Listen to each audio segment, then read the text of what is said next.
Assalamualaikum warahmatullahi wabarakatuh. Halo teman-teman, kali ini aku mau ngebahas salah satu topik yang lagi hangat banget di dunia ASN. Kalian pasti tahu dong tentang gimana sih sebenarnya rencana tes CPNS pada tahun 2026 yang katanya ini perubahan ke arah yang bagus apa yang tidak sih sebenarnya? Apakah ini akan mempengaruhi strategi kita ke depannya? Atau ini hanya sebuah konspirasi? Mari kita bahas. Jadi kemarin banyak banget yang DM aku tanya, "Kak, ini gimana sih sebenarnya? Ini tesnya nih jelas nggak? Tesnya gimana nih?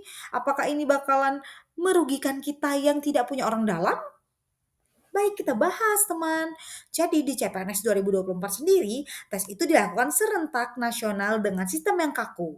Dan jika gagal, maka peserta itu harus mengulang semua subtes yang diseleksikan pada seleksi tahun berikutnya.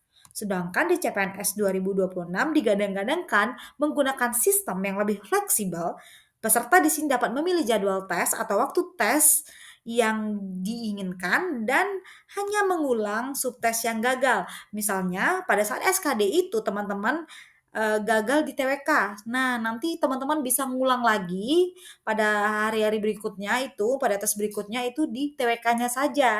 Jadi menggunakan nilai sebelumnya yang sudah lulus dan nanti nilai yang gagalnya kita perbarui teman-teman, begitu. Lalu nilai SKD-nya juga berlaku lebih lama, itu berlaku hingga 2 tahun, sehingga peserta itu punya banyak kesempatan. Selain itu, peserta CPNS 2026 itu dapat memilih 2 formasi sekaligus, bukan hanya satu seperti pada tahun-tahun sebelumnya.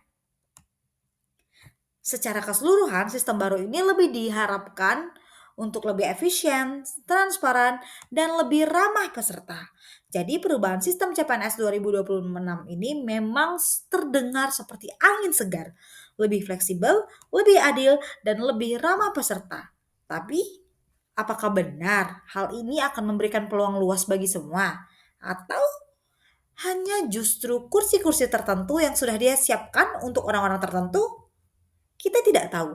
Jadi harapan kita semoga, para menteri dan para petinggi-petinggi kita itu dapat memberikan hal-hal yang terbaik agar prosesi, eee, CPNS ini, seleksi CPNS ini sendiri dapat berjalan dengan sangat baik, tidak memakan banyak dana lagi dan dapat menghasilkan calon-calon ASN yang benar-benar berkualitas dan transparan teman-teman. Oke sekian untuk video selanjutnya.